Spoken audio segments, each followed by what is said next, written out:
লক্ষ 51 টাকা নিয়েছে, রিটার্নিংয়ে পার করেনি। এই চক্করের ভাষা হচ্ছে 58 নম্বর সেক্টর। উনি এত সামনে আসে, আপনি আর একটু পিছনে যান না। নাম হচ্ছে রিপো। এর বাবার কাছেও গেছি, ওয়াইফের কাছে গেছি। আমাকে 1-1.5 বছর থেকে মানে আশ্রয় দিয়ে টাকা দিবে এখন পর্যন্ত টাকা দেয় না। আমি সম্পূর্ণ বাড়িঘর বিক্রি করে আমি যেগুলো ঋণ করছি সেগুলো ঋণ আমি নগদে পরিশোধ করছি। আমি বলেছি যে আমার সাথে আপিস করবো, যা টাকা মূল থেকে দিবেন আমি এর সাথে আপিস করবো। আমি খুব অসহায়। আমার ছেলে একটা ছেলে আমার ছেলে লেখাপড়া করছে, ওনাকে পাঠাই দিচ্ছিলাম।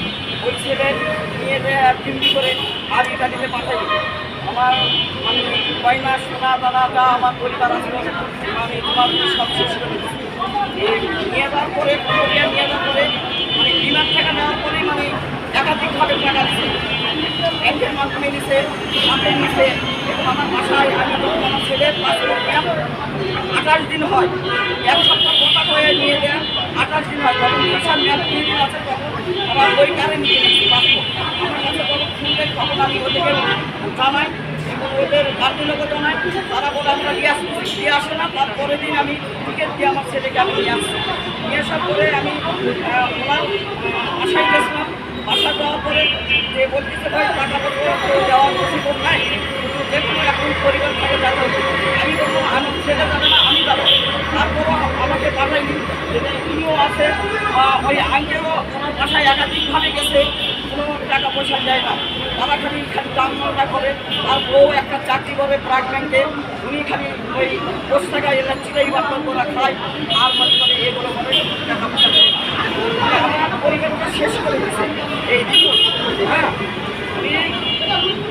উনি বাবার কাছে গেছি, আমার মায়ের কাছে গেছি। আমাদের টাকা পয়সা নিয়ে আমাদের টাকা পয়সা নিয়ে ওনার মায়ের হার্ট অপারেশন করছে। আমাদের পাঠায়নি এখন পর্যন্ত। উনি ওদের পিছনে দাঁড়ায়, এই পাশে দাঁড়ায় আমি থানাতে মামলা দিতে গেছি। ওসি সাহেব মামলা দেওয়ার পরে মামলা আমাকে ফেরত দিচ্ছে। হ্যাঁ, মামলা নেয়নি। তারপরে আর সেনাবাহিনীর কাছে যোগাযোগ করছে, এসব যোগাযোগ করে ওনারা টাকা তুলে দিছে না 1.5 লক্ষ টাকা। 1.5 লক্ষ টাকা তুলে দেওয়া 75,000 টাকা মামলা দিচ্ছে। আমার কাছে টাকা চাইছিলাম, আমি ওই সময় আমার টাকা দেওয়া সম্ভব নয়, আমি টাকা দিয়ে কোনো কাজ করে নিতে পারবো না। সে এখন সেনাবাহিনীর ড্রাইভার, ওনার অফিসারের নাম ভেঙে এগুলো কাজ করতেছে। তারপরে এই চক্করের মধ্যে 26 ডিবি আছে। হ্যাঁ, ওই